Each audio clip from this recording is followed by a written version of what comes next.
В Якутске провели брифинг в Минсвязи. Его темой стали достижения мобильного оператора «Билайн». Отметим, в текущем году «Билайн» в республике подключил к высокоскоростному интернету 4G порядка 200 населенных пунктов.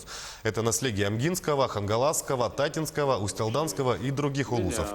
А в столице республики в течение года в ряде локаций были значительно усилены качество и стабильность интернет-соединения в мобильных сетях 4G. Благодаря этому, по словам регионального руководителя компании, порядка 85% жителей республики теперь могут общаться со своими близкими в любой точке мира, работать, смотреть видео, играть в сети, а также оперативно обмениваться тяжелыми файлами.